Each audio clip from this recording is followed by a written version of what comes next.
This podcast is sponsored by the White Bear, your local micropub on Southbourne Grove, where you can't watch the game, but you can definitely talk about it. Head to the White Bear on any AFCB match day wearing your team shirt and receive 30p off each pint. Check out www.thewhitebear.co.uk. Here come the cherries and we're heading for the top of the tree. Bournemouth is a team that's going to show Division 3. Here come the leaders and the scorers at the Saturday, showing how to win the Southern way. So we sing, come on Bournemouth, come on Bournemouth. While you're out there winning, hear the shouting and the singing. We sing, come on Bournemouth, come on Bournemouth. Here come the Cherries, here come the Cherries, here come the Cherries, number one.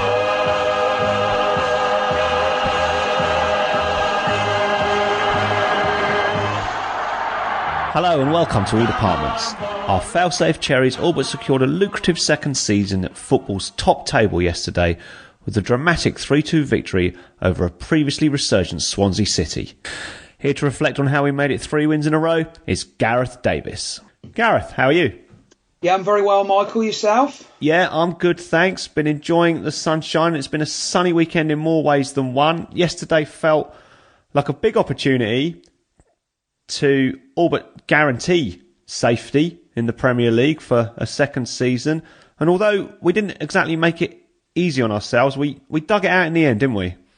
Yeah, we did. I think you've got to give a lot of credit to Swansea for that. I think their league position doesn't actually reflect the quality in their squad. They're a good side. Take nothing away from them. They came with a game plan to press us high up the pitch. Teams have tried to do that this season, and it hasn't always worked. But I thought they stuck to their game plan really, really well. They did press us high up the pitch. The centre halves and Sermon and Gosling weren't really allowed to pull the strings and play out from the back like they normally do.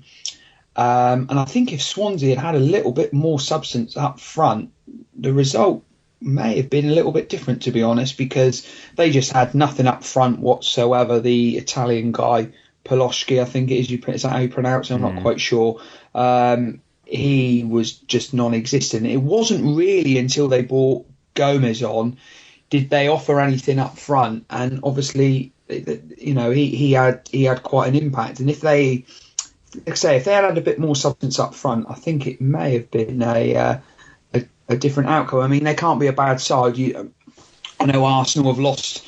They've got knocked out by our friends from Watford in the cup today. But for any team to go to Arsenal and win, they're no mugs. So perhaps putting it like that, taking away from the fact they didn't have anything up front, perhaps it was a better win than we thought. But like I say, with something more up front, they may cause us a few more problems. Yeah, I mean, like us, they've turned their results around in recent weeks. You mentioned the win over Arsenal. They beat Norwich last weekend, which did them and us a favour, and they've gone into a little run of fixtures now, us, and I think they've got Aston Villa next weekend, that they know, much like we have recently, these could be the defining games in their season. And yeah, I expected them to be a decent match for us yesterday, and they certainly didn't disappoint. And I think that had it been a draw, I'm glad it wasn't. I'm glad, obviously, we took all the points. I don't really think we could have complained. You're right about Gomez, though. I was surprised he didn't start. I don't keep that close an eye on their team selections, but he seems to have been the guy that I see scoring the goals pretty regularly. I know he hasn't been banging them in week after week, but he looks like a handful as well. And when you see him in real life, he's big and he's got plenty of strength. And yeah, as you said, Polosi I think he had one sort of surprise strike in the second half that Boris managed to parry away. But apart from that, he was pretty anonymous. Our team was unchanged from Newcastle. No real surprise there. I think most people would have liked to have seen Harry Arter back, but he's obviously not fit, and there hasn't been much information about his injury coming out, although I do think the fact that Eddie Howe took the precaution, unless he was injured, of withdrawing Dan Gosling at half-time after his booking suggests that Harry may not be available this side of the international break. Wano Turbe came in on the bench for Glenn Murray, but apart from that, unchanged from a team that's been racking up the points and the results recently, and obviously got a great result up at Newcastle. And so the game kicked off, and as I said, glorious sunshine. It was the first game this year that it's really felt like it's spring, and we actually played okay at the start of the game, but there was an early mistake from Steve Cook very early when he passed the ball out of play. I don't know if it was the sun was in his eyes or too many people have got replica shirts these days, and that kind of, looking back, set the scene for what eventually turned out to be a bit of an edgy afternoon, didn't it? Yeah, it was almost like there was I don't know, there was a bit of a complacent expectancy, be the wrong way to describe it. I'm not sure. There was obviously some pressure going into the game because, you think one more win and we're virtually there, which, I mean, I don't think that's untrue. I think we are there now, barring some kind of catastrophic collapse from us, even though our set of fixtures from now until the end of the season are quite tough. What you've got to bear in mind is that the teams below us, one team's going to have to win, almost gain 15 points on us to overtake us. That's 5 wins. I don't think that's going to happen. But there was almost, it was an edgy, complacent kind of, maybe not complacent, but more like expecting, we should win here because Swansea have struggled. They were poor, very, very poor at their place.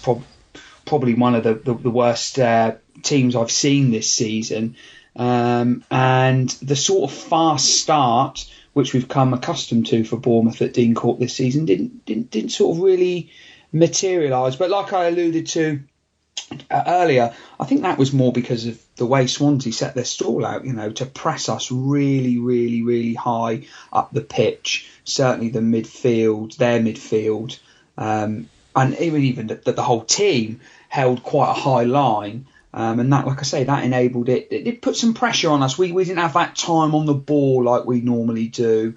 But yeah, like you say, the error from Cook, you just thought, is it going to be one of these afternoons? And it nearly was, but it wasn't in the end, which was good for the majority of people attending, I guess. Yeah, I think there was a similar-ish error.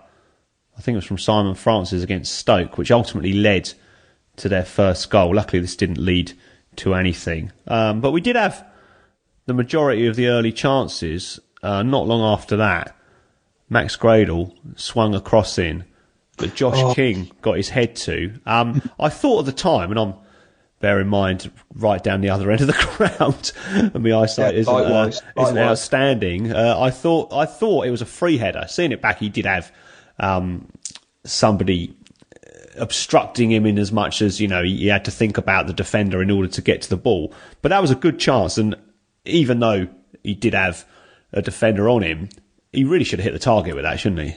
Yeah, I thought straight away, God, he should score there. He's got himself in a really good, brilliant ball in from Gradle, pace, and the way King attacked the ball. I just thought, you should score there, really. As a striker, you should score. And we haven't really seen anything of King in the air. All his goals have been shots along the ground, I believe. I don't think he scored anything with his head. You almost thought if Afobe had been in that position, I don't think Afobe would have missed. And we said about the mistakes. Again, I thought that sort of added to the tension that was in the air, because I think if we'd have scored an early goal, it would have really settled us down. Swansea would have had to play differently. They couldn't have played so high up the pitch because it would have left them vulnerable on the break. And with players like Gradle, Afobe and King, we could have exploited them a little bit like when we scored the second goal, really. But I'm sure we'll talk about the second goal. So yeah, it's sort of just added to the tension. The tension, I thought, and like you say, although we did dominate, we didn't really carve out. I say we dominated. Did we dominate? probably we spent more time in their half than they did in ours, but we didn't really create an awful lot apart from that, because they were good. They were good at the back. They are good at the back. I really like him as a player, Ashley Williams. You look at him and you think, well, he doesn't look overly mobile, but his positional sense and the way he reads the game, he doesn't have to be overly mobile. He's sort of an old-fashioned kind of centre half that'll put his head in where no one else. Well, a little bit like Elphick is for us, really. So we didn't have any joy trying to play the ball through them, and that was the one time that we got some joy in the air. And like I say, if Afobe's got that chance, and I think Afobe scores, King, who's not known for his heading ability, or we haven't seen his heading ability, obviously put it over, and that was a little bit disappointing. Yeah, he had another chance a few minutes later when this was a harder chance, when he blazed over from a Charlie Daniels cross. The highlight for me of our chances, I mean, like you said, it was a pretty even contest all the way through, and certainly at this period of the game. But looking back at what actually happened, we had more clear-cut chances. Theirs seemed to go wide or be blocked, but they were certainly, they were certainly on the ball as much as we were. They didn't look like, if you just looked at the stats in that opening 20 minutes in just terms of shots, then I think we'd have been well ahead, especially shots on target. But they had plenty of the ball and plenty of the play. But we won a free kick. Fernandez fouled Gradle, and Richie and Sermon did a very simple short passing routine with the free kick. And then Sermon, who obviously hasn't scored this season, and they said, I'm sure they're right, he hasn't scored since we played Nottingham Forest, which was ages ago last year. With his left foot, he rattled the post. I didn't realise he'd hit the post until I saw it later. I thought Fabianski had got a hand to it, but the place would have erupted if that had gone in, wouldn't it? I didn't even realise it was Sermon that took it. You just thought left foot of Daniels. People forget that Sermon is predominantly left-footed, because Sermon makes our team tick, really, doesn't he? I mean, I always think a good midfield player in the role that he plays, like people say, he's a holding midfield player. I don't think he's a holding. He's a deep lying midfield player, but he's not a holding midfield player in the mould of. I mean, people say, like, when you talk about a holding midfield player, you think of someone like Claude Makelele when he played for Real Madrid and when he played for Chelsea. That's a holding midfield player. Sermon's a little bit different to that. He's more someone that always wants the ball, and he goes about his business so effortless. Crikey, I'm struggling to get my words out here. Effortless, without with no fuss and no bother, and you don't really notice. You just don't notice him because he just gives an easy pass, and and I always think a good player always has a lot of time and space around him, and Sermon always has that. And so you forget that when he actually came to us, first of all in 2005, when he was a youngster from Southampton, he actually was a left winger, and he played the majority of his early career as a left winger. So it was a little bit of a shock, again, only because just people don't see him as that kind of player that's going to thud a free kick in from, I mean, it must have been at least 25 yards out, because I remember thinking, well, their wall must be on the edge of their 18-yard box, because I'm pretty sure where I must almost sit opposite you, because I sit in the east stand, you're in the family stand, and we must almost be opposite each other. So anything up at the south end is difficult to judge. And I thought, yeah, well, this is 30 yards out. I mean, it's going to be Gradle that's going to take this? And then, like I say, there's this roar or ooh or whatever, and you think, oh crikey, the goalie's done really, really well to save that. Well, who was it that took that? Was it Daniels? No, it was Sermon, and it was typical Eddie Howe, wasn't it? Something they'd obviously practiced on the training ground, and it nearly come up trumps. Obviously, our best chance before we scored, or the closest we came to scoring before we actually did break the deadlock. Yeah, Richie had another free kick after that, which was saved high up from Fabianski. And he did. Yes, that's right. It was a good save. It was a good free kick. It was on target, but I suppose that one doesn't really stick in the memory as much as Sermon's free kick. I think it was the novelty value of Sermon and thinking, he's going to get one, but didn't quite go. Like I say, no one associates because he does his job in the side.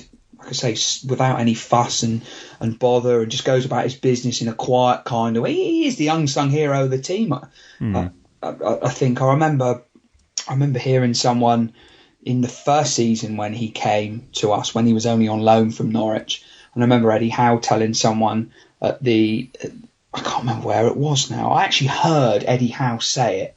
I'm not quite sure where it was, but Eddie Howe said, Sermon was our best player in that season, so it was obvious that he was going to come back, and he did come back, and he played almost every game after he come back last year, and he was an unsung hero in our side, and I think he has been this season as well. He obviously didn't start off playing with Arta. I think him and Arta will always be the preferred two if we play a two. If we play a three, obviously you have the option to play Gosling, you have the option to play O'Kane. But I think Sermon, really, people talk about our midfield and they talk about Arta. I think Sermon's name goes on the team sheet before Arta because he makes the team tick. And it would have been fitting for him to score yesterday, but obviously he didn't. A lick of paint or a post width away from doing so, but sadly didn't. Yeah, he's a classic example of a player you don't notice until stuff gets pointed out to you. Like he hasn't missed a single minute of the league campaign, and he's run himself ragged on the pitch, and his passing stats are, percentages is really, really high. And then, of course, the thing that demonstrates how important he is to the team and how much he's appreciated, which goes alongside what you said about Eddie Howe, is, the players voted him their player of the season last season. And I'd imagine that for the players, aside from winning, the big awards like the Football Writers or whatever, that kind of accolade where your own teammates vote you the player of the season must be the most valuable one to win. It's nice to win any type of player of the season award, but the one where the guys in the dressing room are actually saying you're the best player in our team, in a really good team, and team that's had, other players, like, for example, last season, Ritchie and Arta really hitting the headlines. Yeah, Wilson. And they're saying you're our guy, you're our top man, and like you say, he's just straight on the team sheet. I mean, you mentioned Gosling. He got the runaround a bit yesterday from Sigurdsson, and he got booked for pulling back Mo Barrow, and there was a few other questionable challenges, and he knew that when he got booked, when he there was a bit of around me, a bit of kerfuffle about that's no way that's a yellow card. It was obvious, even though he was behind Barrow, and Barrow was essentially blocking my view of what Gosling did. It was obvious that he pulled him down because Barrow, he just seemed to have pace to burn yesterday, and there was no protest from Gosling. I mean, Gosling's he's a good player, and he wasn't the only one that struggled against Barrow yesterday. Charlie Daniels had a bit of a torrid afternoon, but I think I don't know. He's a good player, Dan Gosling, but I do always look at the midfield and think we miss Harry R in there, don't we? Yeah, I mean, I think our team's poorer without Arta. It was no coincidence that our sort of revival, our turning fortunes coincided with Arta coming back in the side. And again, whereas Sermon's a player that's valued in the dressing room because he's calm and collected and assured, Arta must be similar but for different reasons. Because Arta he just wears his heart on his sleeve. He's all out action, and obviously then with the tragic circumstances that affected him and his partner before Christmas and everything. I mean, for him to not let it affect his game at all. again, that shows just how strong. Well, it shows just what a good manager we've got if we didn't know already, and it shows just how strong our dressing room is. But like I say, whereas Sermon would be your first name on the team sheet for one type of reason, perhaps in some people's eyes, Arthur would be for other reasons, because he's just got such a good all-round game. He's got a brilliant engine. He can tackle. He's box to box. He's almost like the complete modern day midfielder. There's no suit to his game which you can say, well, that's pretty weak. Well, tackling obviously, but he hasn't got booked so many times this year. But perhaps that's because he hasn't played so many games. But he seems to have matured so much as a player as our teams progress. Players like Arter, France is another one, maybe Cook. Richie, all of them really, they've just evolved as players and become so much better.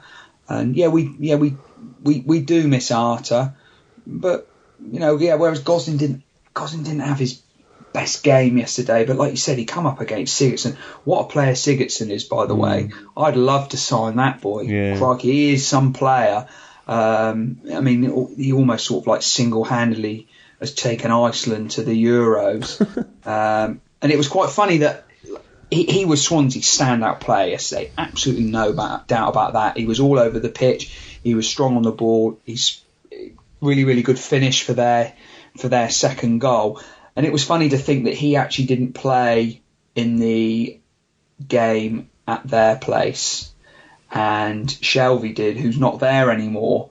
And when you compare the performance of the two, Sigurdsson ran the game yesterday, whereas Shelvey in the game at their place was totally anonymous, apart from scoring the penalty and completely making a mess of Arter in the last 5 minutes and staying on the pitch somehow. So perhaps we need to cut Gosling a little bit of slack there. But like you alluded to earlier as well, perhaps his withdrawal at half time was Howe thinking, well, I need my central midfielders to be, if Arter's not going to play, I need my next best central midfielder, which is obviously Gosling, because he wouldn't have started yesterday if it wasn't Gosling. I need him to be fit, not suspended, until after the international break. And his withdrawal was totally understandable for those reasons. But I don't think O'Kane did a lot wrong. Perhaps a little bit at fault for the second goal. He should have tracked the man that put the ball in the box. But no, I thought the Gosling it was understandable, and I thought O'Kane did okay when he come on. Yeah, I think we're kind of pointing towards a slightly wider issue in this part of our conversation, because I think at the moment, with everybody fit, and if we're going to play 4-4-2, which we have the last 4 or 5 games, it would be Sermon and Arter in the middle of the midfield. Yeah, in the unlikely event that we sign somebody like Sigurdsson, you can see Sermon and Arter being the first choice. I think the wider issue is that we haven't got. Well, I don't think we've got enough depth in the squad in that position.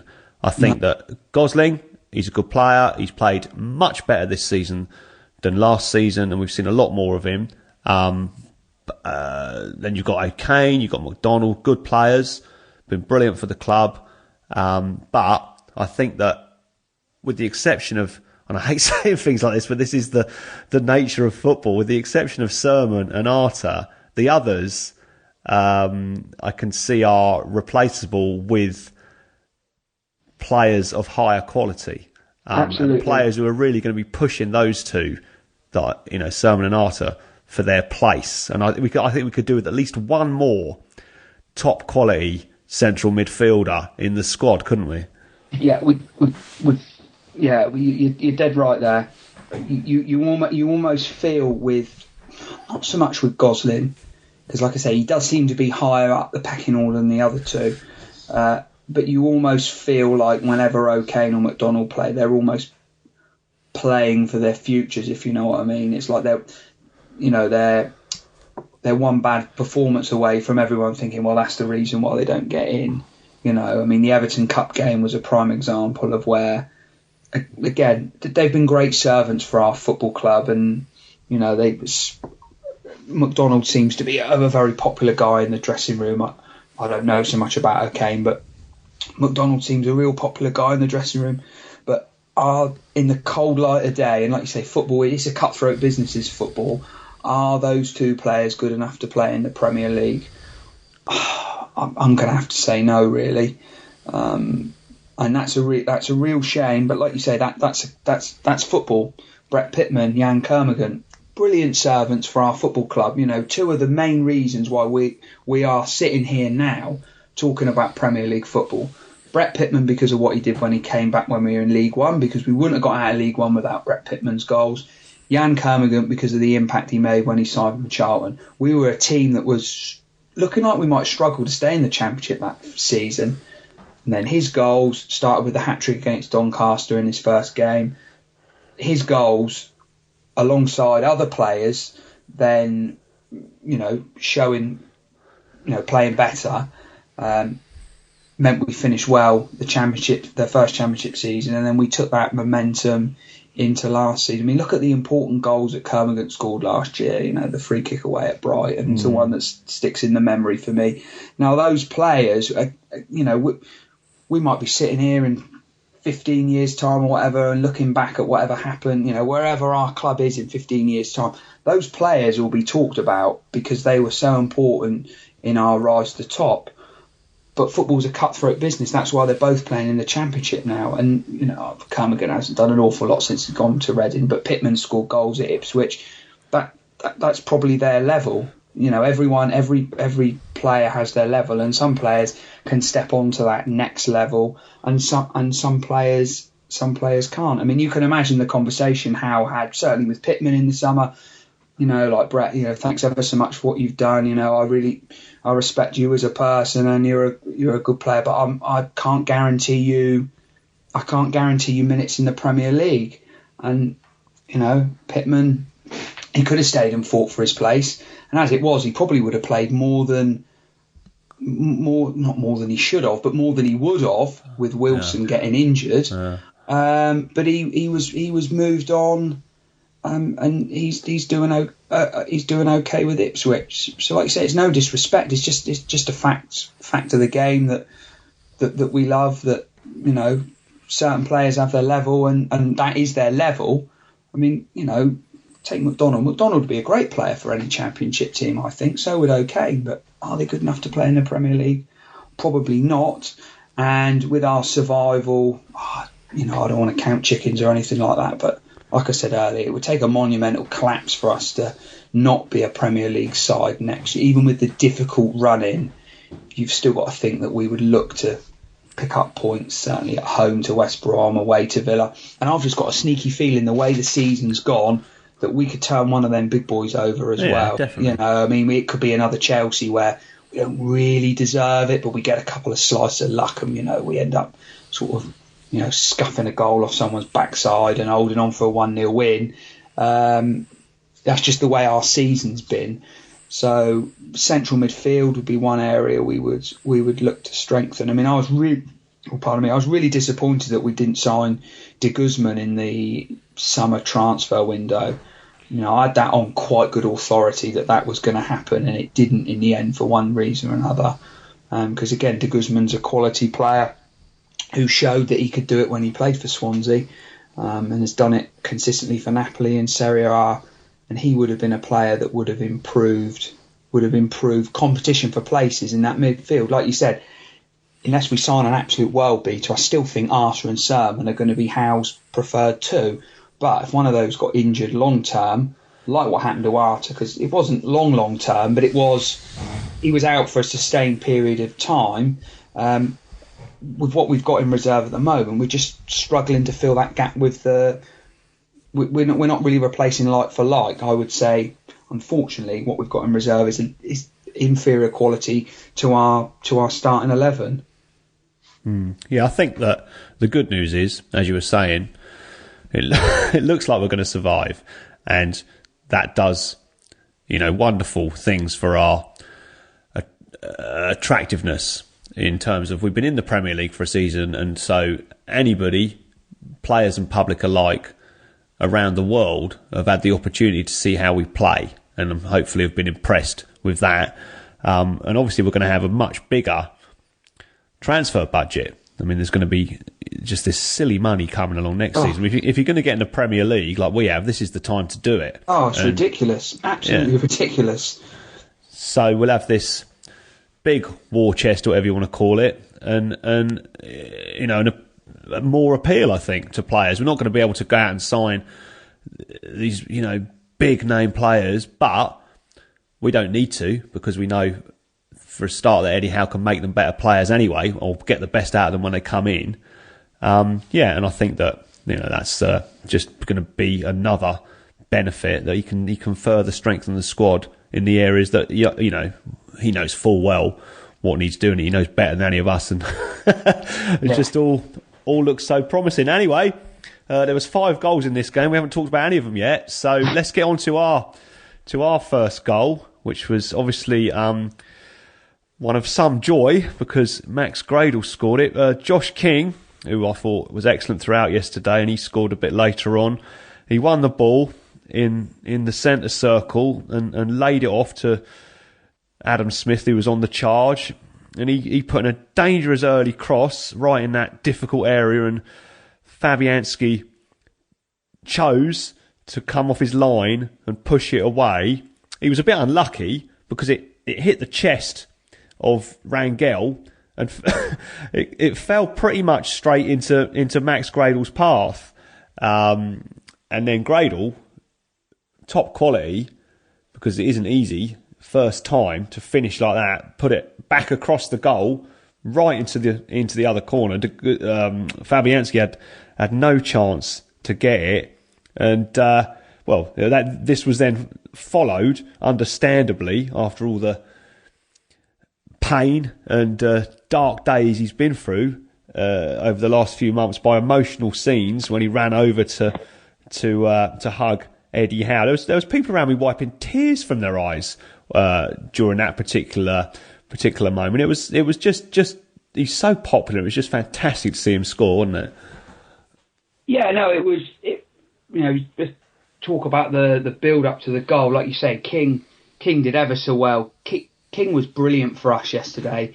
I know the sponsors didn't give him the man of the match, but he was. If I had been that sponsor, he would have been my man of the match. So would I, and I was going to come on to this, but we may as well praise him now. I'd have given him man of the match in the last. Well, I didn't go to Newcastle, but it sounded like he played really well, and he was written up and focused on very positively all round. But I'd have given it to him the last 3 games. Each of the games we've won, Southampton, Newcastle, and this one, I thought he deserved man of the match. He hasn't won it in any of them.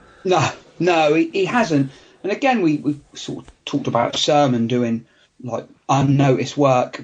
King's pretty much the same, tireless runner and bit of a handful for centre halves, and his games come on so much. I mean, just going back to what you were saying about players, how likes to sign players that he can improve, and I think King demonstrates that perfectly. He just didn't get off to the best of starts, and how, not how on his own, but how has improved or helped his game come along no end, and he looks a totally different player to the one that we signed back in the summer. But like I say, it was everything that was good about his game, everything that was good about Adam Smith's game. Bombing forward, really, really good early cross into the box in that, like you say, that sort of corridor of uncertainty for centre half and goalie. And does the goalie stay on his line, and does the centre half clear? And the goalie, like I say, he chose to come, and he sort of made a bit of a mess of it, and the ball fell nicely to Gradle, and Gradle tucks it away. Like you say, it was really emotional for Gradle, because obviously, we didn't really know just how bad the injury was, and the profound effect it had on him. I was really surprised when I saw in the press how he said that he nearly threw it in altogether. I mean, as it was, out of the 3 ACLs we've had, his obviously wasn't the worst out of the 3, but mentally it must have affected him in a He's had it before as well, hasn't he? So that's right. When you wake up the day after that injury, the day after the Leicester game, and think I've got to go through all that again, Absolutely. all that rehab, Absolutely. And for the club I know the club let him do almost all of his rehab back in the Ivory Coast. Howe must have plays a massive amount of faith in Gradle, and I think that was like I say, it was a great moment. It epitomised our club, epitomised Howe as a manager, and the respect the players have for the manager, and the respect that the manager has for the players, because it was just like two thank yous coming together, just like this bubble of emotion, and the hug, the emotion just burst, and like you say, it just reverberated. I mean, I'm sort of getting excited thinking about it now, It was, like I say, it was just like that bubble of emotion that reverberated around the whole ground, and fantastic moment for Gradle, absolutely fantastic moment, because I have to say, of all the players we've signed, he was the one that excited me the most, because I remember how good he was before. Granted, he was only a youngster, and it was in League One, wasn't it? Yeah. Was it League One or League Two? We went down, didn't we? That's right, under Bond. And Christ, that was we were hopeless there, really, and sort of, and Gradle had problems then as well. I remember he had to. It was some form of, I think it was a bereavement. I think it was his mum, wasn't it? It was his mum, yeah. So this is a guy that's had some really bad knocks, and he's come back, and apart from looking he's not quite Matt Sharp yet. Apart from that, I think he's come back, and it's give everyone a lift. Again, it's whereas I said that Arta coming back into our side lifted us when we had our mini revival back before Christmas. Gradle coming in because of Stanislas's injury, which was, again, that was really unfortunate, because Stanislas has been one of our standout players so far this season. It seems to have lifted everyone, and like I say, that sort of emotional moment on Saturday. That'll be, again, when we're sat here talking about this in years and years again, it'll be one of them iconic images, won't it? Yeah, and Eddie, of course, said afterwards that he didn't want to commit to the hug too early, because he wasn't sure Max was coming to him. It's like when your kid comes running up to you in the garden and you put your arms out and you just run straight past you. And you just think, I'm glad he didn't notice. Of course, everybody would notice had Eddie done that, but it was all good. Then we heard briefly the somewhat premature "We Are Staying Up." Oh no, I hate it. Oh no, why do it? It's like the massive kiss of death. Yeah, it was a kiss of death, because that had barely died down when they scored, and I actually thought this was the best goal of the match. Leroy Fer, who had an up and down afternoon, he played it out to Mo Barrow. And every time I say Mo Barrow's name, it makes me sound like a task I need to do in my garden. But anyway, he's got pace to burn, and I hadn't really heard about him before. And I saw him on the team, and he's like number 58 or something. You thought he must be well down the pecking order, and apparently he doesn't always turn it on. But no problems yesterday. He cut inside Daniels and Sermon on his left foot, and I had a pretty decent view of this, and the shot, and you see it on the telly, it doesn't really do it justice, especially because obviously having seen it live, you know what's going to happen.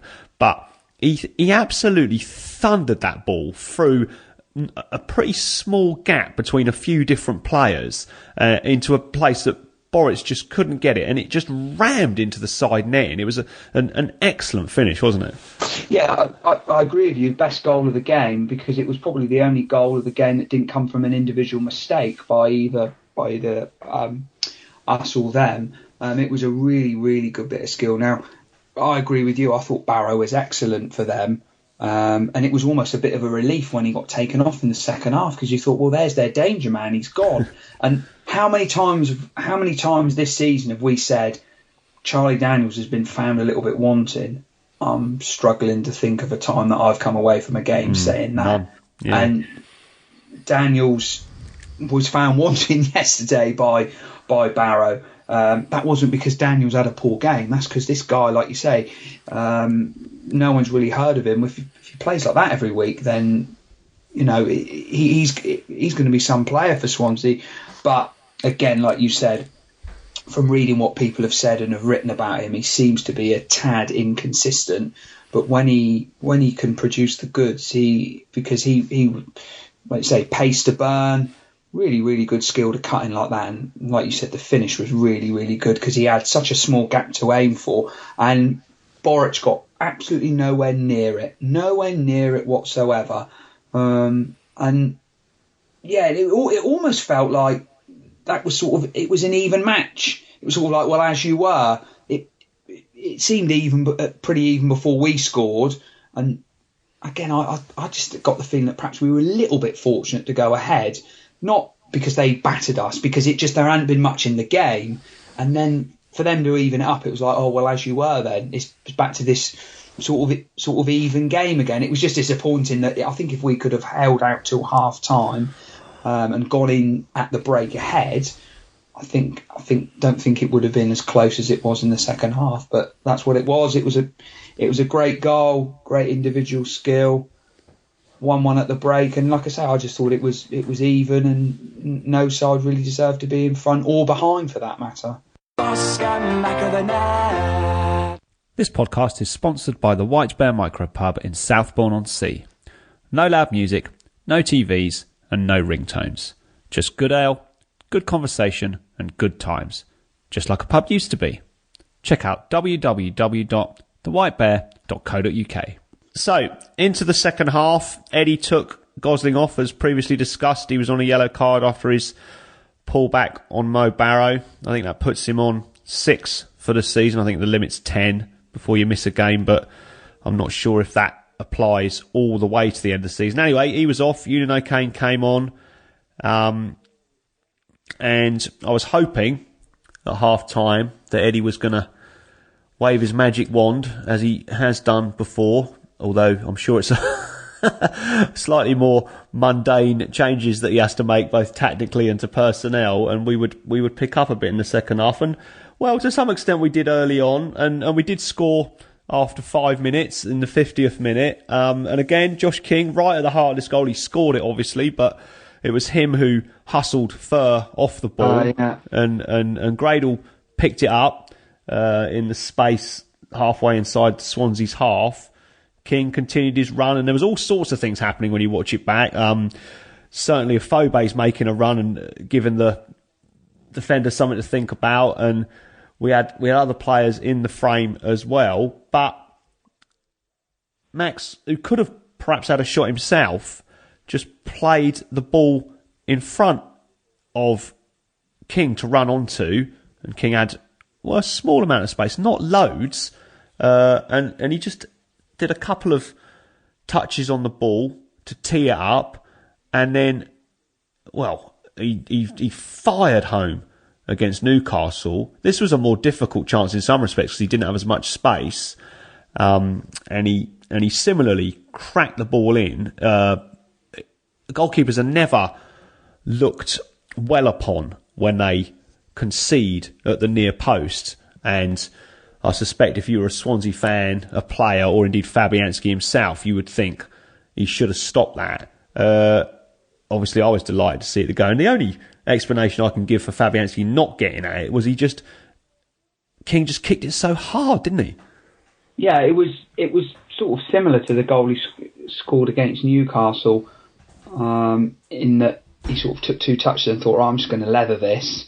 And obviously the one at Newcastle, he was a little bit further in the box, and obviously because Newcastle's defending was just non-existent, he had a little bit more time. Swansea put him under a little bit more pressure. At the time, I thought that is a horrendous goalkeeping error. The goalie should save that at his near post, like you said.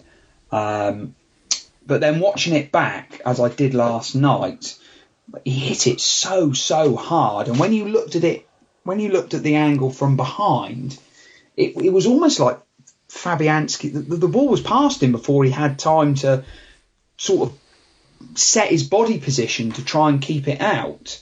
And obviously it goes in the back of the net, and that's 2-1. And looking back at it now, you'd have to say that Fabianski's error for the first goal was bigger than his error for the second goal.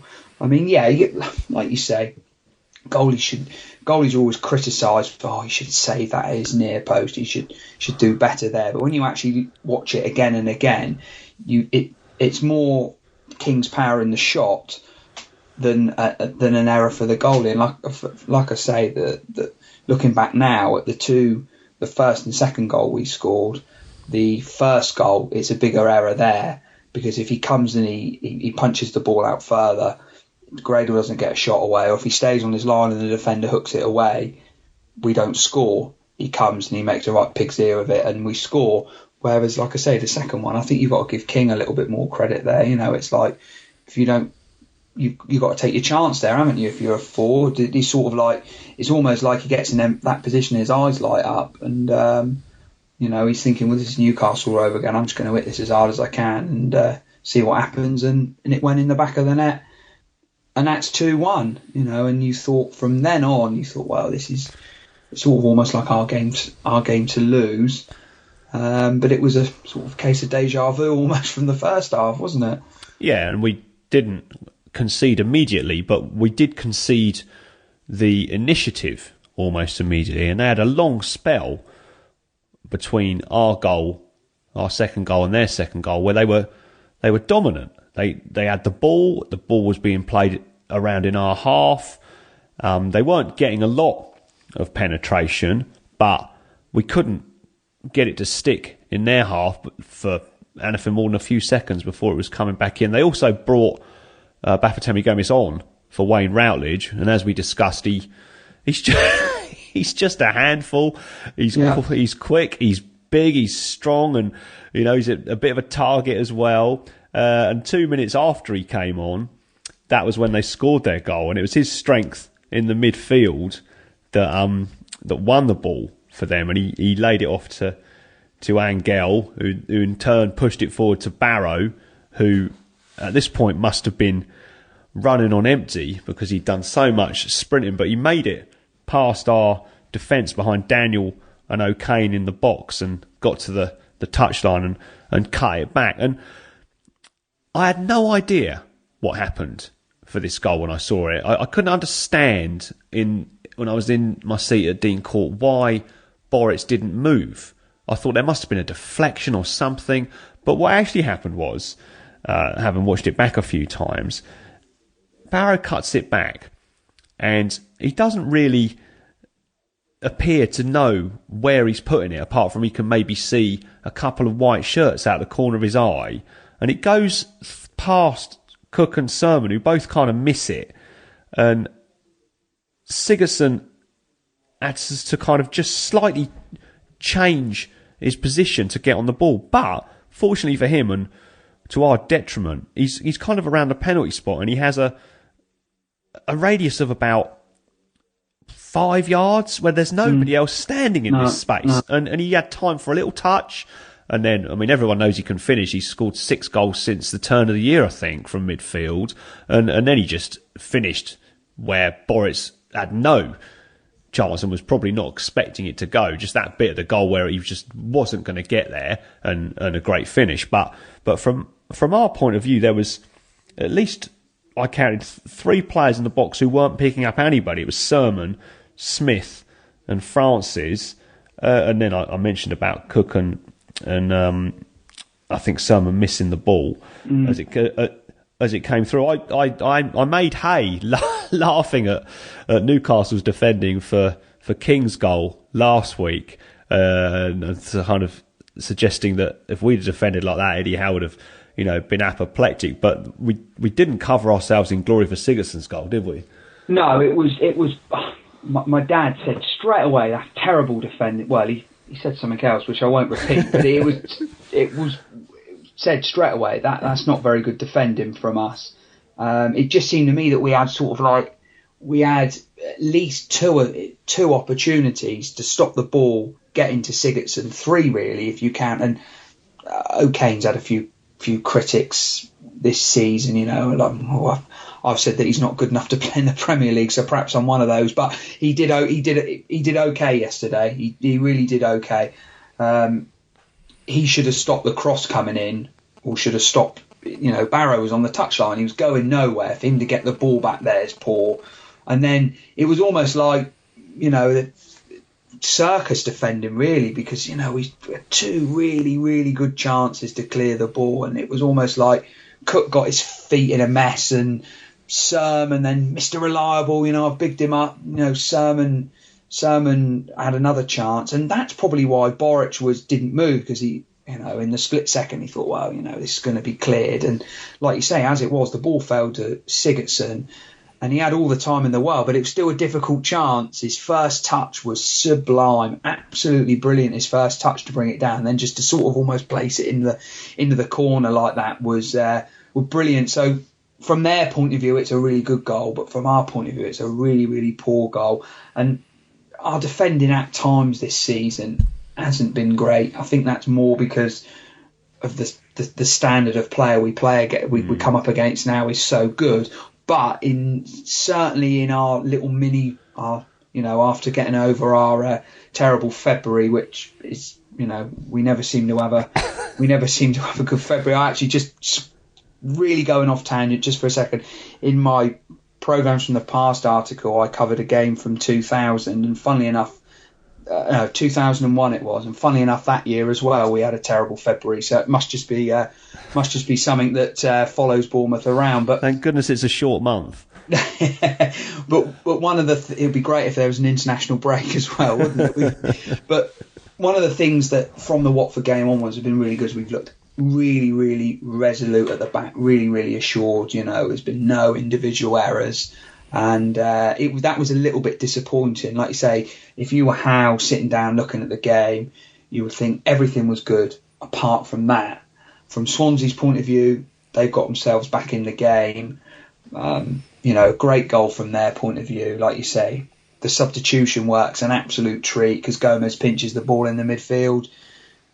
Barrow, the winger, who had a great game, gets the ball in from the byline when perhaps he shouldn't. And then Sigurdsson, well, I think you've probably worked out by now that I'm a big fan of Sigurdsson. So like I say, it was a lovely, lovely touch to bring the ball down. And then the finish was just as good.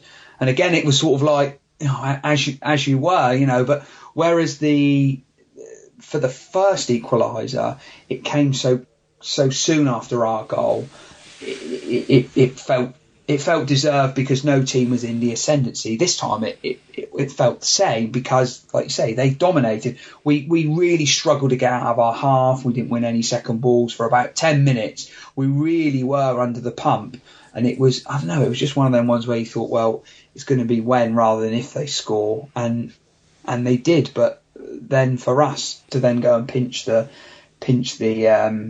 3 points was brilliant. And again, it perhaps showed something that we didn't have in the early part of the season, where that we perhaps wouldn't have won that game, or we would have gone on and conceded and lost.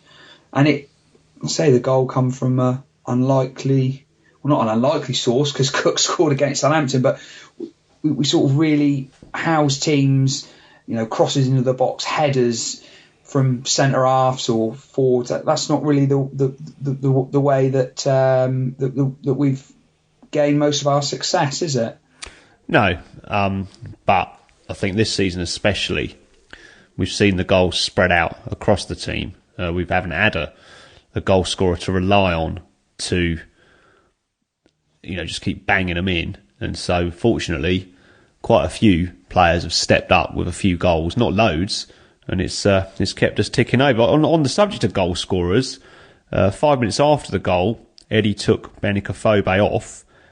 We mentioned him very briefly in reference to Josh King's header, but apart from that, we haven't talked about him at all in our chat tonight. And he's a little bit of a puzzle, Benica Fobe, because what he does do, he does very well. He holds the ball up well, and he certainly knows where the goal is. But Eddie took him off again after another one of those performances. He seems to, if he doesn't score, he seems like quite an anonymous player. Now, I'm not expecting this to last. I'm expecting this to be something that we see a lot more to his game next season when he's had a pre-season with Eddie Howe. But I'm just glad for him and obviously for the good of the club that he has scored, a decent return of goals since he's arrived. Because if he hadn't have done, I think he'd be being slated, wouldn't he? Yeah, he would have been, and it shows the value of a goal scorer to the team. I think you summed it up perfectly there. Really, the goals have had to been shared around because up until Afobe coming in, you looked at our squad and there is no natural goal scorer. I mean, crikey, where would we have been if we hadn't have had them injuries? I think we would be looking even higher up the table than we had been. But no, going back to Afobe, like you say, he's the kind of player that sort of drifts in and out of the game. But what he's paid to score goals, he didn't score on Saturday. But take the Southampton game for example. You had in that game you had two number 9s, although they probably don't wear number 9. You had Charlie Austin, who had one chance and missed, and then obviously he went off injured, but he had one chance and missed. You had Benik Afobe, who had one chance and scored. Now, to me, Afobe's in the team to score goals like Austin was, and Austin failed ultimately, and Afobe didn't. And as far as I'm concerned, if Afobe is in the team, maybe anonymous for 20, 30 minutes, not do a lot. If he puts the ball in the back of the net, he's doing his job, and he's doing his job for the team, and he's doing his job for the manager. So I think you will, with a player like him, I think you will get games where, like I say, he was pretty anonymous on Saturday. Didn't have a lot of service. Came up against a good centre-half. Again, I'm quite a big fan of Ashley Williams. He's a good centre-half, good old-fashioned centre-half. It was a bit of a battle between him and Afobe. And you would have to say that Williams probably come up trumps there. But then, you might be talking after the game next weekend that Afobe's had success and he's put the ball in the back of the net. And like I say, ultimately, that's what his job is to put the ball in the net. I know a striker's game is a little bit different to that. They have to have an all-round game now. Any forward does.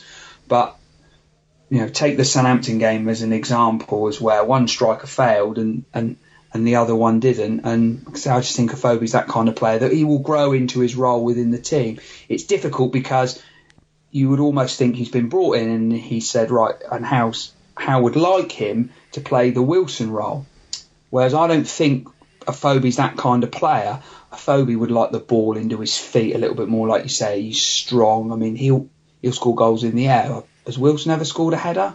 Don't think Wilson's ever scored a header, but that's because that's not Wilson's game, So Afobe will have a role within the team and he'll have an important role to play. But as far as I'm concerned, if he's scoring goals and he scores goals, then that's fine with me, Yeah, exactly. And I think, like I said, the fact that he's scored those goals means there isn't really any heat on him. And obviously we're in a good position now in the league as well. I think if he hadn't have scored and his performances hadn't been or had been similar to what they appear to be from the stands, which is he scores the goals, that's what he's paid to do.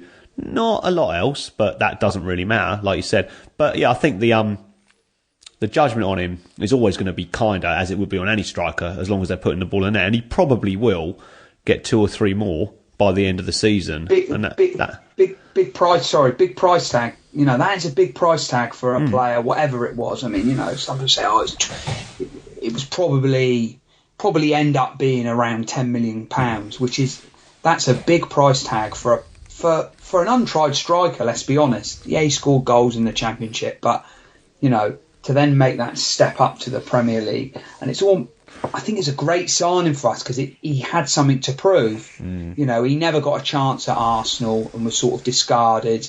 Something to prove. That he can.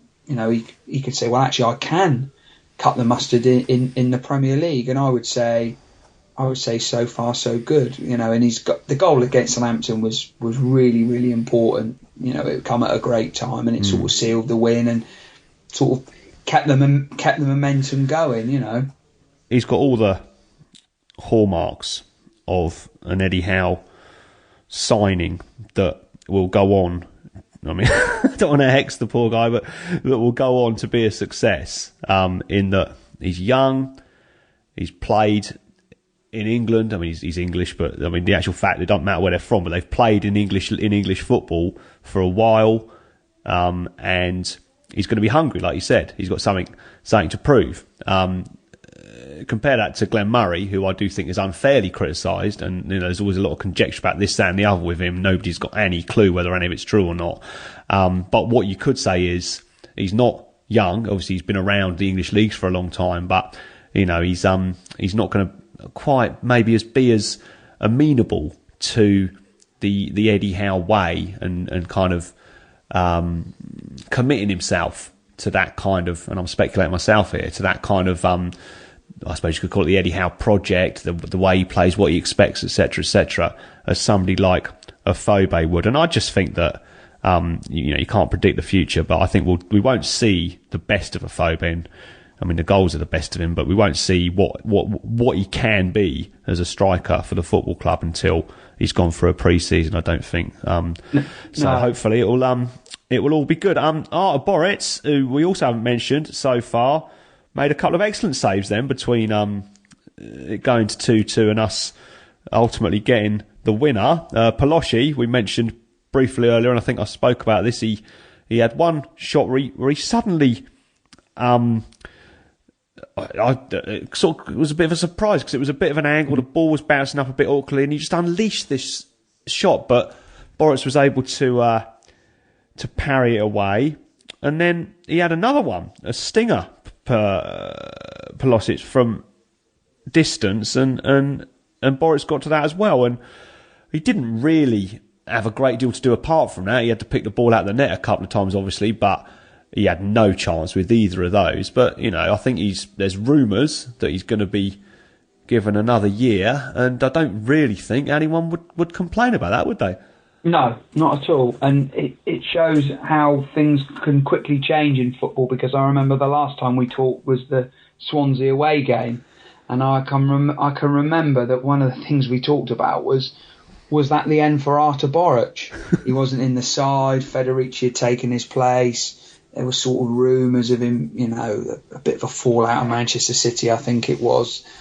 And he's sort of come back in, he's sort of rolled his sleeves up, and he's been brilliant as well. Absolutely brilliant. And proved the doubters, of which I was one. I'll be the first to hold my hand up and say I'm wrong if I have been. And although there was some justification for people doubting him, to be honest, I think.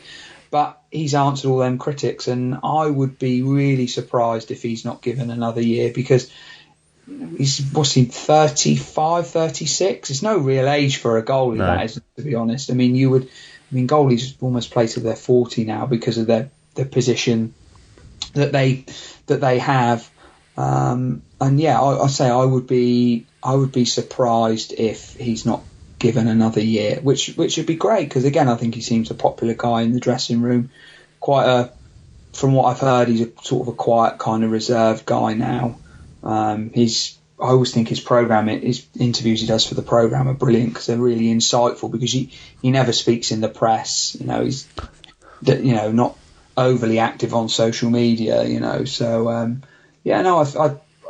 I think Boruc has proved his worth to the team and sort of stepped up when it mattered, really. Yeah, I fully expect him to, all being well in terms of his fitness, to start our first game in the Premier League next season. And I think wow, hold on. I don't think anybody would be at all surprised or complain would that be the case. And yeah, just thought it was worth mentioning that although he had a relatively quiet afternoon yesterday, what he had to do, and he had no chance with the goals, but what he did have to do apart from that, well, kept us from conceding any more goals. Maxi Gradle pulled up with a little bit of cramp, I think, and Mark Pugh came on, and I love seeing Mark Pugh come on. You just know what you're going to get with him, and he just seems to deliver every single time. And he was immediately coming down the wing right in front of me, doing his little Cruyff turns and causing problems with all that, and it just gives the defence something else to think about. And he links up so well with Daniels, and it's just Maxey's in the team on merit at the moment, but Pew's come from right down the divisions as well, another one, and he just steps up to it straight away, and just he's given problems to Premier League defences, and he was instrumental to us scoring our winning goal, because it was one of his little bits of Mark Pugh kind of trademark magic that gave him the space to put the cross in, which gave Josh King an opportunity to shoot, but it was blocked by Ashley Williams and went out for the corner.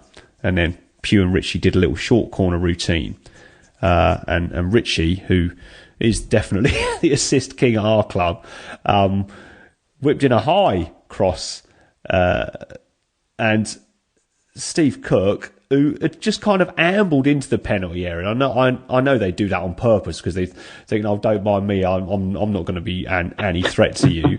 He then launched himself, and we all know he's got goals in him. He out-jumped Fernandez and powerfully headed it into the goal, and I don't think Fabianski had much chance. It went in on his left. Fabianski was not happy after the goal. I don't know why. Somewhere I saw, which is very true, they had nobody on either of the posts for this corner. Right. It was, from our point of view, a great goal, and you thought, well, we're ahead for the third time, and surely we're going to, you go ahead 3 times in a game and you don't win. It's not good, is it? And from their point of view, it wasn't a bad goal to concede in any sort of defensive sense, apart from, I was surprised it didn't have a man on at least one of the posts. Yeah, it was my favourite, Sigurdsson, who was just, I watched it back a couple of times this afternoon, actually. Sigurdsson's just in no man's land. He's just doing nothing. He's not picked anyone up, and I think Fabianski was aggrieved at him, because perhaps if he had been on that post, perhaps he may have kept it out. But I sort of disagree a little bit with you that you said it wasn't a poor goal for them. I thought it was a really poor goal from them, because the cross should never have come in. It was sort of pretty lacklustre defending from them, that, we do a little short corner and the ball comes in. Good cross, mind you. Ritchie worked the space really well. You've got them deliver the ball, and he did deliver the ball. And like I say, I just thought it was a little bit too easy for Cook. You said he sort of ambled into a bit of space, and like you say, Fernandez, I think it was it Fernandez, wasn't it? Fernandez sort of didn't really make. Well, he just got out muscled, didn't he? Out jumped. So I'd perhaps disagree and think that it was to me it was similar to their second goal. Really, really poor goal defensively, but offensively it was a good goal, and it was something that we don't see that often from us. Sort of goals from corners or crosses into the box from headers, but it was most welcome. And like you said, you just thought, right, well, this is the third time that we can't throw it away again, surely, and we didn't. Our sort of game management in the last 10 minutes was excellent. We didn't sit too deep, but we sat deep enough that they never really had a sniff. And obviously we had good outlets. I think, had we brought Graben on by the time they scored the third goal? Our third goal, I can't remember now, but obviously we did bring Graben on yesterday, didn't we? Yeah, he came on. Yeah, we did. That's right. It was him that came on for Afobe after an hour. That's right. Yeah. Or 65 minutes, and he didn't. I thought he played well against Southampton. I didn't see the Newcastle game live, but I think he did okay. He didn't actually do brilliantly yesterday. He gave the ball away 2 or 3 times in situations where he should have made the pass. But in that period between our winning goal and the end of the game, he did almost provide what would have been the best goal of the day. Oh yes, yes. He chipped from the edge of the area, and it was an exquisite effort. And it looked like this is that. I was thinking, this is actually going to go in. Fabianski got there, and that really would have been the icing on the cake, wouldn't it? Yeah, it would have been. I mean, like you say, that I actually thought Graben's contribution he was always an outlet, that meant that we didn't sit as deep in that last 10 minutes. And so I thought, although he did give the ball away a few times, but the fact he was always there was always the option for him to sort of like, that sort of like the ball down the channel to stretch the centre halves. That was always an option for us. And that meant that, we didn't sit too deep, and it was we saw the game out relatively easily. But yeah, like you say, the chip, I almost forgot about the chip actually. That would have been a brilliant goal, probably as good as we would have seen at home this year. Bar Ritchie's volley against Sunderland, I think it would have been really, really, really, really exquisite. And like you say, a nice way to cap it off, and the 3 points that, like we said, ultimately will probably keep us in the division for next season. Yeah, we do see the games out much better these days. I guess it's difficult to remember back, but certainly this season, a few times I've been impressed with the way, Chelsea, for example, the way we were able to, you expected the cavalry after we scored against them, but it just didn't come. We were just able to keep the ball mainly in their half, or, if it was coming up, we were winning the throw-ins and the goal kicks, and it was just running the clock down. And there's a few times I thought we're much better at that these days than we used to be.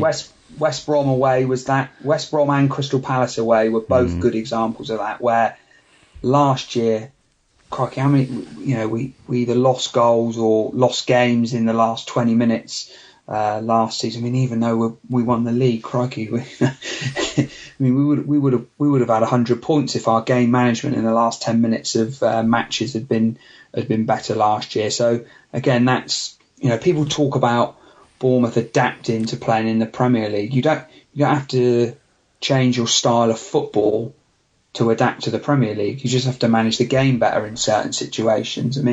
Look at Everton. Look how many points they've tossed away. Look at what they did in the game against us. It's ridiculous. And last week against West Ham, they did it at Chelsea as well. Exactly. It's like, so. Like I say, when people say that, these so-called pundits say how teams have to adapt their game to stay in the Premier League. Well, yeah, they do, but it's not always about a certain style or a certain formation. It's just about being a little bit wiser with what you do. And like I say, I thought Grabban being there, we always had an outlet. It was never a case of, right, we're going to get the ball and hoof it clear to nobody. Yeah, obviously a few times did go to nobody, but there was always Grabban there as an outlet. And it was probably the only period of the game after we scored the third goal when I didn't really feel we were under any kind of trouble. I thought, no, we're definitely not going to throw this away now. Perhaps because there are only 10 minutes to go, or whenever it was, 8-9 minutes to go. But like I say, I thought the last 10 minutes was the most comfortable of the game for us. Swansea didn't put us under any kind of pressure, and yeah, we saw it out relatively comfortably. Yeah, we had a little scare when Daniels allegedly handballed it, and when I saw that back, it did hit his arm, but it was one of those where if the ref, who Roger Rees, who I should point out, I thought was John Joe Shelby for a little while, but turned out not to be the ex-Swansea player. But if he was being harsh, he might have given it, but it was, what they say, ball to hand. But anyway, the whistle went, and it was a bit like, I think Mike Botto said on Twitter, he had a bit of an end of season feel to it, even though we've got another 4 games. I think the sunshine, the fact that we've got points on the board now going into the run of fixtures, which at the start of the season, when you looked at it, starting with the Tottenham game coming up, thinking we have got to be in a, I thought 35 points we'd have to have going into that fixture. We've now got 38, and you look down the table, obviously we're 13 points clear of all of that. Well, we're not safe mathematically, but if we blow it from here, we'll have nobody to blame but ourselves. And like you said earlier, you look at the fixtures, and there's a couple you would point at. West Brom at home, second last game of the season, they will be safe by then. Villa away, and we owe them after beating us, because that result looks kind of, well, it doesn't look bad because it was our first ever game in the Premier League, and I think the occasion probably overwhelmed us a bit. But it looks like one that we need to put right, especially with obviously the awful season they've had. And then there's other games, like I look at like Man United away at the end of the season. Yeah. Wonder, are they going to have anything to play for in that game? Yeah. Will they have had enough? Yeah. Liverpool at home. Liverpool have improved under Klopp, but they've always got a bad result in them. And I thought I feel like I can say stuff like this now because normally I just keep it in my head because I worry about putting the voodoo sign. I can see us getting points somewhere in the mid 40s, like 44, 45 points. And well, I mean, if I just can't believe that there's ups and downs over the course of the season, but to be as good as safe with 8 games to go is just another titanic achievement by Eddie Howe, isn't it? Yeah, I don't think it could have gone any better, really. And the achievements are more remarkable when you think of the injuries. You don't underestimate. It's not just the loss of the players, but all 3 of them could have. They're serious injuries, and in effect, you lost your 2 marquee signings. Because if you look at figures paid, they were the 2 players we paid the most money for in the summer. Mings, as it was, again, everyone thought that Mings would be the first choice left back. He didn't. Daniels had a great season. Really unlucky with Mings. I mean, I did an interview with Mings about 6 weeks after it happened, and so positive. The positivity emanated through him. I thought, God, this is going to be a bit difficult because, he's had such an awful injury. And like I say, the positivity that come out, and he was just sort of like, oh, I'm young enough. I'll come back and I'll be stronger for it. And you have Gradle. Gradle was the one sign that really excited me. Not because he was great when he was here before, but he was a guy who scored more goals in the French league than Ibrahimovic last year. And he thought, we pulled up a real coup here. I mean, what did Mourinho say? Mourinho said he would have walked into the Chelsea side. So there's another big loss. And then we've got Wilson. Wilson was so good for us last year, wasn't he? He scored so many important goals at important times. He was a handful for any defence he played against. And you come away from that Stoke game when we lost after Wilson having his injury, and you thought, well, where's our creativity? None. Where's the goals going to come from? It was like a little bit doom and gloom, and it didn't really get any better. It was quite funny. I was only talking to someone at work today, and they said that after we got beat to Southampton, we were 8-15 on with some bookmakers to go down. We had 8 points, and you just thought the writing's on the wall here. So to turn it around and to, like you say, to be safe, we are safe. We're not going to go down. I'm sorry, we're not. To be safe with 8 games to go in the toughest domestic league in the world is just unbelievable. I mean, it really is. I seriously think it eclipses any of the achievements that Howe has, the accomplishments that Howe has had while he's been manager of Bournemouth over his 2 spells, because it's just like it was almost like everything contrived against. It was almost like this is a test. We're really going to see how good you are, Eddie Howe. We're going to lose your marquee signings, we're going to lose your goal scorer. Now what do you do? It was almost like we consolidated with what we had. He's fortunate in one respect that players like he managed to get the best out of King, Stanislas, Goslin, and then it was almost like, well, if we can still be in touch in January, we're going to be able to attract players, because if we had been miles adrift at the bottom, there's no way Afobe would have signed for us in the transfer window. Never in a month of Sundays would he have signed for us. But because we haven't been in the relegation zone since December, you can attract that better type of player. And like I say, I just think it's just an incredible achievement. It really is. It almost leaves me lost for words, to be honest. You don't really know how to sum it up, to be honest. The only thing is, where do we go from here? What do we do from here? I mean, I think it may raise the expectation level to something that could be a little bit unrealistic. But myself, I said at the start of the season that we would finish in the top 10. And I think if we hadn't have had the injuries, and the additions we added to the squad, I think we would have finished in the top 10. What is that? Was I sort of being a bit too optimistic there, or you know, I seriously thought the brand of football we play and the types of player we've got, looking at, I never watched a lot of Premier League football up until this season. I didn't really pay much attention to it, but I knew enough. Certainly, we played West Brom and Villa in the Cup last year. I thought both of them were really, really poor sides, and I thought, well, they're the sides that are going to be in and around the same area, and we're better than them. And that's why I honestly thought we'd finish in the top 10. We still might finish in the top 10. That's what I was going to say. I still think there's scope for that. We're going to beat some really, really good sides, but like you alluded to, you said just a minute ago, you get to that end of the season. I think the league is probably between Leicester and Tottenham.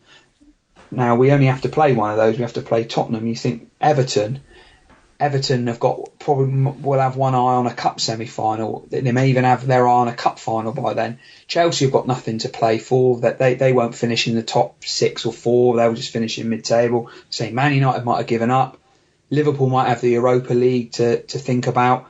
Man City are still in the Champions League. Don't forget, Man City won't win the league, but they might still be in the Champions League. So on paper, it looks like a difficult set of fixtures. But if you look at what those teams are playing for, you know, it may work in our favour that they might think, well, you know, it's Bournemouth in the league, they're safe, the league doesn't really mean anything to us now, or isn't as important as the Europa League or the FA Cup or the Champions League. So like I say, that top 10, it still might be what was seen as an unrealistic prediction by some at the start of the season might still come true. Yeah, we're only 2 points behind Chelsea in second place. They've got games in hand, but points in the bag that count, obviously. When I was forced to predict, because I'm a bit superstitious about all that stuff, I predicted we'd finish 14th, and like yourself, this was obviously before all the injury business that we've had to deal with. Now, I'm more optimistic. I actually think, top 10 would be a fantastic achievement, but it's nowhere near beyond us. And for lots of the reasons you've listed, and just looking at the points totals, it's well within reach. So, I mean, to finish in the top half in our first season would have been an achievement in any circumstances. In the circumstances that we've had to deal with, it's for me, there would have to be something like maybe we'd have to do a Leicester and actually win the league for it to eclipse what Eddie did when he kept us in the Football League that first year. But, I mean, it doesn't really matter. You don't have to compare one achievement to another. It's just another stellar addition to his glowing CV. And he's just done so well. In terms of where we're going next, who knows? You know that inside the dressing room and in Eddie Howe's head, they're only looking up, they're not looking down. One place we are going next, though, hopefully, I say, well, we're not actually going anywhere, but I wanted to finish off by getting your thoughts on this, is we've essentially announced this week that we're going to be expanding the stadium. The Ted McDougall stand is going to be replaced by a permanent structure which looks like it might have around 4,000 seats if you include the corners that are going to be filled in.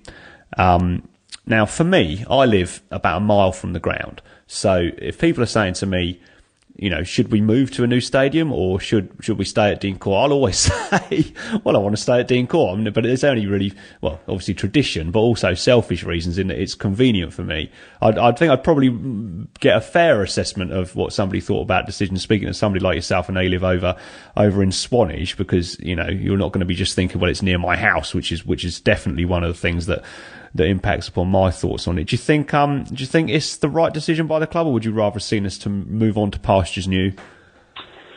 Oh, that's a difficult question. That is.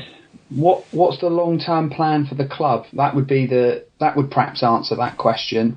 Where does the current board, do they see themselves there in 10 years' time? Where do they see? How far can our club progress? A stadium, the stadium will always hold us back in our progression, I think. No matter how good a team you have on the pitch, the stadium will always hold us back. Me personally, I think they've done the right thing by saying we're going to stay where we are and we're going to redevelop Dean Court. because where else would we go? Where else would we go? I can't, one of the things that I hate about modern football is going to these soulless out of town stadiums where they create a junction off a motorway or a busy A road and you just drive and it's just like a soulless bowl. There's no pubs, there's nowhere to eat, there's nothing for miles and miles. Yes, it's a lovely stadium with a good nice views and good conferencing and banqueting facilities and something that will create revenue for a club 365 days of the year, but it's utterly soulless for football. And at the end of the day, the primary reason of a football stadium is for the football team, not to have conferences and weddings and a nice big shiny car park where you can fit 1,000 cars. So I would say the club have made the right decision, perhaps in the short term. What would happen in the long term, I don't really know, to be honest. I mean, it would seem that this current proposed expansion would be as far as they could go with Dean Court. Not because they don't own the ground. The club could buy the ground back tomorrow if they really wanted to. But is there any need for them to? Is there any need for them to buy the ground back? What's the rent? The rent's, what is it? Was it £30,000-40,000 a month? Now, when we were struggling in League One and League Two, that seemed like a real big weight around our neck. £120 million TV deal. That's absolutely nothing. It's a drop in the ocean. So it doesn't really make any financial sense to buy the ground back. And as it is what we're redeveloping, we still own ourselves anyway. We still own the land that the Ted McDougall stand is on, but I believe we do own part of that land. So I would say in the short term, we're perhaps making the right decision, but what we do long term in sort of 5 or 10 years time, I really don't know. I mean, perhaps they see like a smaller ground as an advantage. Teams aren't going to like coming and playing at small ground where the fans are sort of on top of the pitch a little bit more than they are at one of these big sort of soulless bowls in the middle of nowhere that I described. So I don't know. Like I say, I would say in the short term, it's probably the right thing. And you say about someone, the only downside I can see, and this is talking for someone that has to travel, can't just walk to the ground, is that perhaps the parking may be an issue, and maybe the club might have to appease the council by looking at doing something with the parking. But other than sort of a park and ride scheme somewhere, I'm not really sure what they could do. I mean, the car park's as big as it's going to be.